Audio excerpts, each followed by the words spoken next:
शं वरुणः शन्नो भवत्वर्यमा शन्न इन्द्रो बृहस्पतिः शन्नो विष्णुरुक्रमः ॐ शान्ति शान्ति शान्तिः।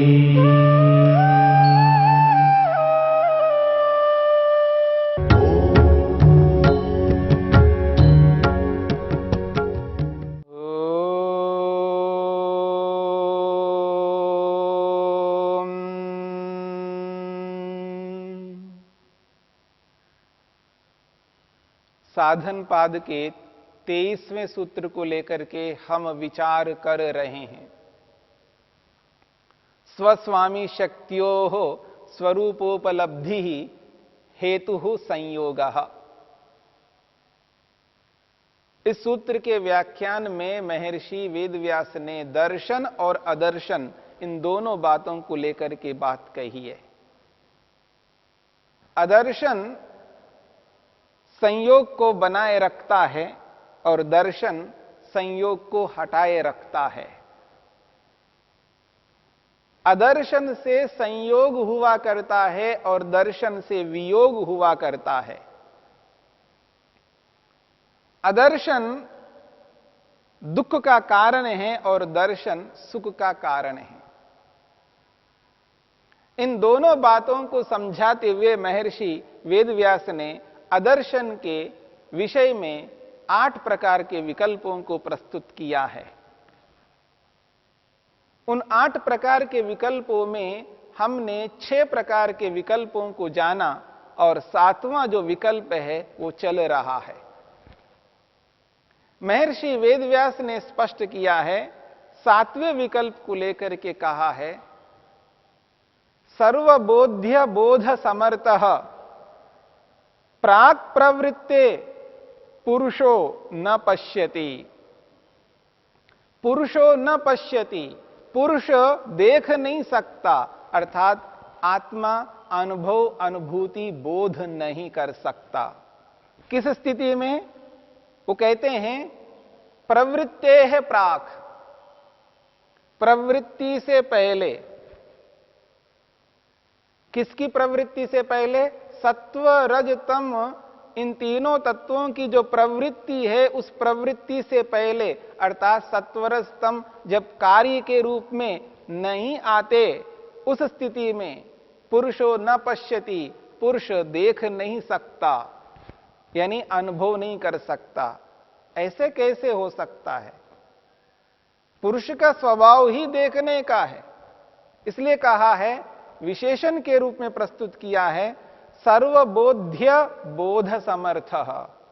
बोध्य कहते हैं जानने योग्य को, बोध करने योग्य समस्त पदार्थों को, वो है बोध्य।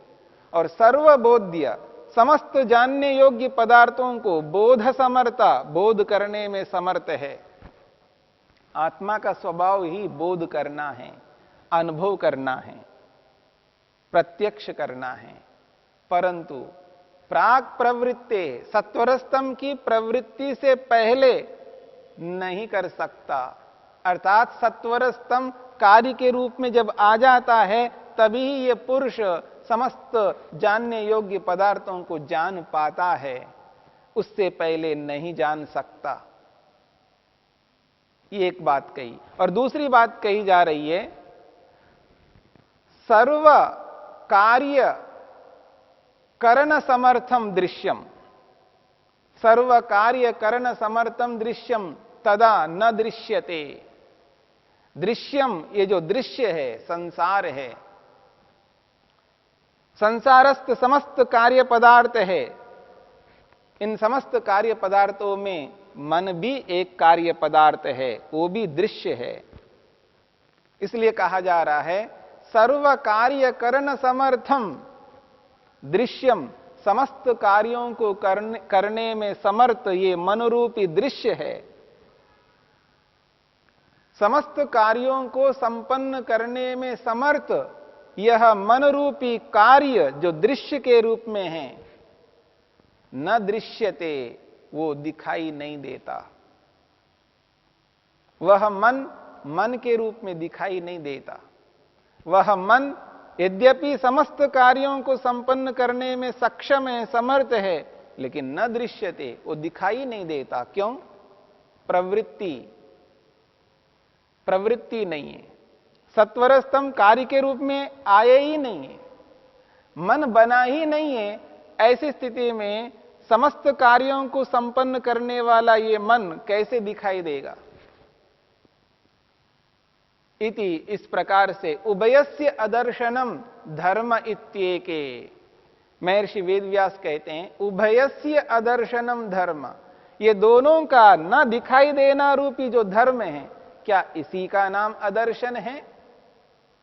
अर्थात पुरुष आत्मा समस्त जानने योग्य पदार्थों को जानने में समर्थ होता हुआ भी जान नहीं पाता है, क्योंकि कार्य नहीं है। समस्त कार्यों को संपन्न करने में सक्षम ये मन इसलिए दिखाई नहीं देता क्योंकि कार्य नहीं है। ये जो अदर्शन है, उभयस्य अपि अदर्शनम धर्म इत्येके, ये दोनों का अदर्शन ही क्या अदर्शन है? जिस अदर्शन के कारण से संयोग हो रहा है, उस अदर्शन को यही अदर्शन के नाम से कहा जा रहा है। वो जो अदर्शन है वही अदर्शन, ये अदर्शन है। ये सातवां विकल्प है। अर्थात सार यह है इस सातवें विकल्प का, आत्मा सब कुछ जान सकता है लेकिन जान नहीं पाता क्योंकि कार्य नहीं है। मन समस्त कार्यों को संपन्न करने में सक्षम है, लेकिन सत्वर स्तंभ कार्य के रूप में परिवर्तित हुआ ही नहीं।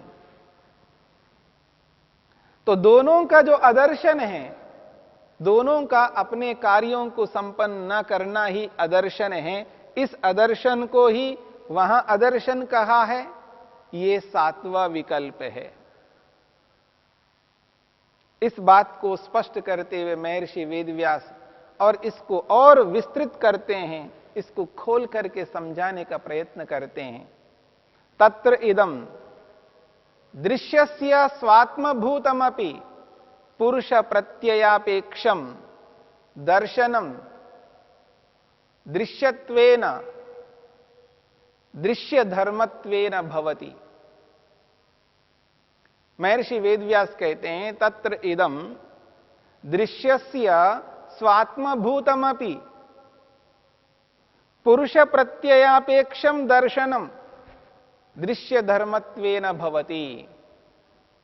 दृश्यस्य स्वात्मभूतमपि दर्शनम, अन्वय करके इस बात को समझने का प्रयत्न करते हैं।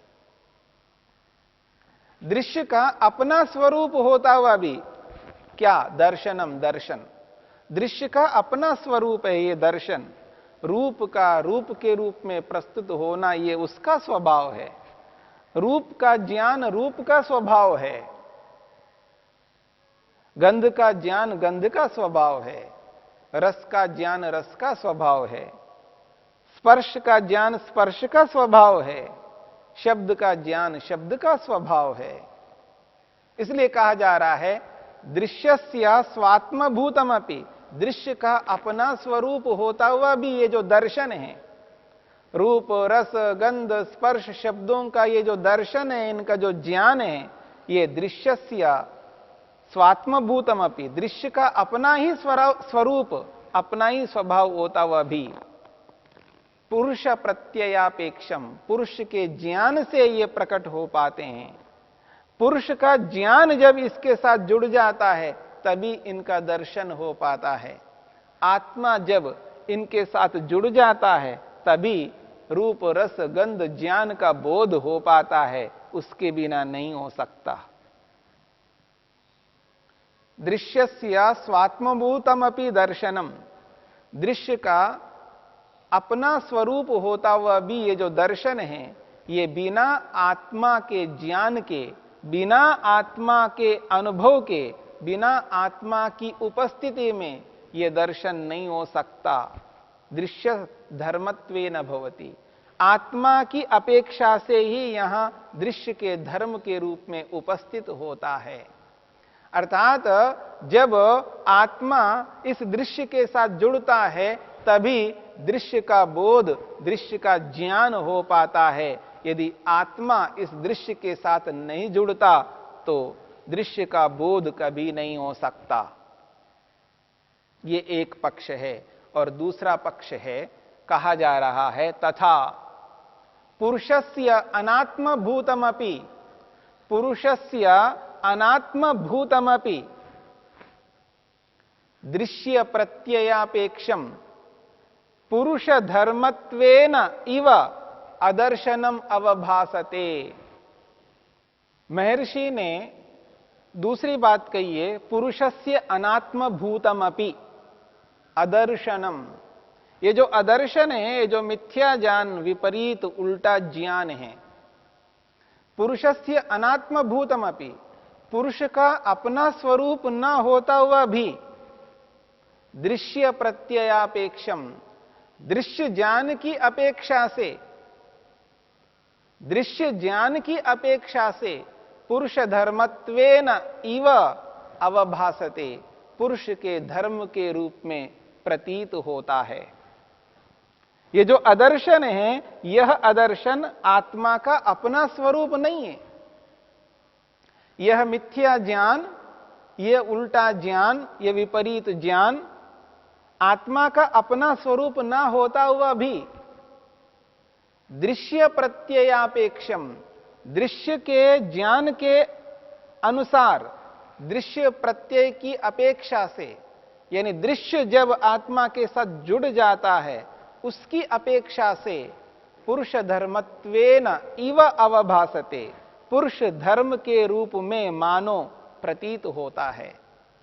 यानी पुरुष का अपना नहीं है, इव शब्द समान होता है, मानो पुरुष के धर्म के अनुरूप वो प्रतीत होता है। यानी पुरुष का ही धर्म है ऐसा लगता है, जबकि ऐसा नहीं है।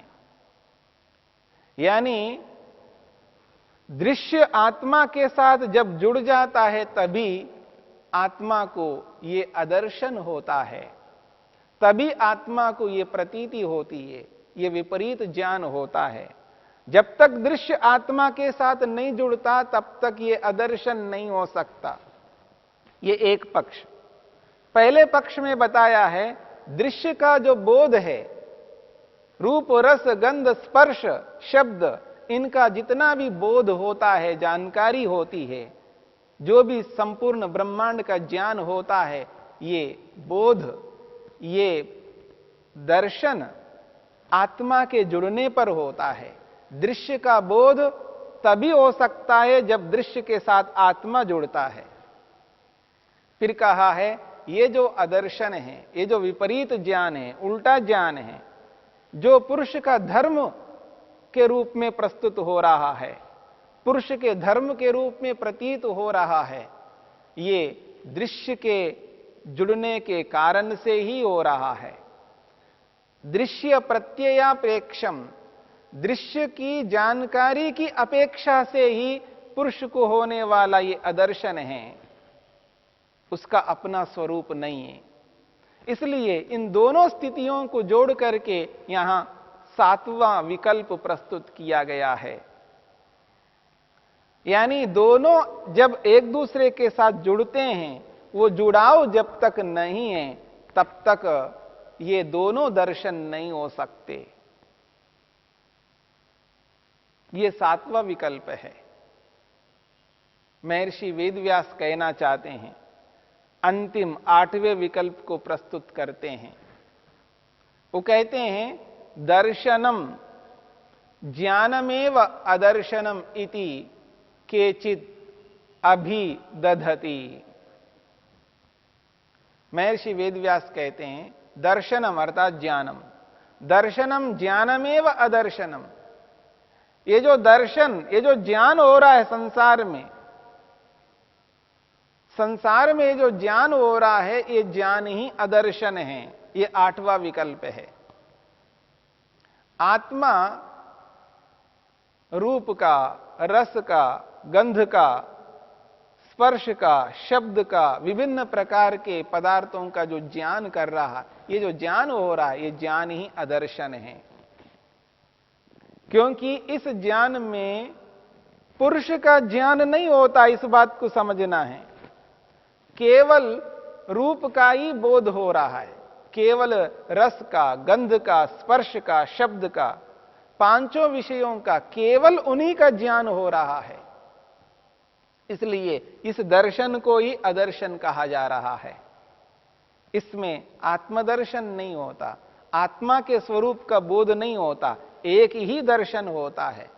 जो कहा जाता है एकमेव दर्शनम ख्यातिरेव दर्शनम, जो समाधि पाद में स्पष्ट किया था, वृत्ति सारूप्यमितरत्र इस सूत्र में स्पष्ट किया था। एकमेव दर्शनम, एक ही ज्ञान होता है, दूसरा ज्ञान नहीं होता। ऐसे इस एक ज्ञान को ही अदर्शन कहा जा रहा है इस 8वें विकल्प में। अंत में उपसंहार करते हुए महर्षि वेदव्यास कहते हैं इत्येते, इत्येते, ये जितने भी विकल्प हैं, इत्येते शास्त्रगता विकल्पाः, ये शास्त्र में, इस योग शास्त्र में बताए गए 8 प्रकार के विकल्प है। इत्येते शास्त्रगताः विकल्पाः। यद्यपि ये 8 प्रकार के विकल्प है, परंतु इन 8 प्रकार के विकल्पों में एक समानता है। उस समानता को लेकर के महर्षि कहते हैं तत्र विकल्प बहुत्वम एतत् सर्वपुरुषाणां गुणानां संयोगे साधारण विषयम। महर्षि वेदव्यास ने अंत में स्पष्ट किया है तत्र विकल्प बहुत्वम, यद्यपि नाना प्रकार के विकल्प हैं, परंतु इन समस्त विकल्पों में पुरुष, जितने भी पुरुष हैं, जितने भी विद्वान हैं, जितने भी शास्त्रवेत्ता है, सर्व पुरुषानाम, समस्त शास्त्रवेत्ता लोग गुणानाम संयोगे साधारण विषयम, गुणानाम संयोगे, गुणों का, सत्वरस्तम का आत्मा के साथ संयोग करने में, संयोग होने में ही यहां पर अदर्शन को साधारण रूप से, सामान्य रूप से सबके साथ एकमात्र मुख्य कारण स्वीकार किया है। सर्व पुरुषानाम गुणानाम संयोगे साधारण विषयम, समान रूप से गुणों का आत्मा के साथ संयोग होने में ही यहां पर कारण बताया है। ये जो अदर्शन है, ये अदर्शन इनके संयोग को कराता है। गुणों का और पुरुष का जो संयोग कराता है, वो संयोग कराने वाला जो है उसी का नाम यह अदर्शन है, यानी मिथ्या ज्ञान है, विपरीत ज्ञान है। इन समस्त 8 विकल्पों में सर्वत्र संयोग जुड़ा हुआ है। एक एक विकल्प को आप देखेंगे, वहां संयोग की स्थिति में ही वो सारी अनुभूतियां हो रही है। इसलिए संयोग मुख्य कारण है। इस संयोग के पीछे वो मिथ्या ज्ञान, अदर्शन कारण है। इसलिए अदर्शन का अभिप्राय यहां मिथ्या ज्ञान है, विपरीत ज्ञान है, उल्टा ज्ञान है, ऐसा समझना चाहिए।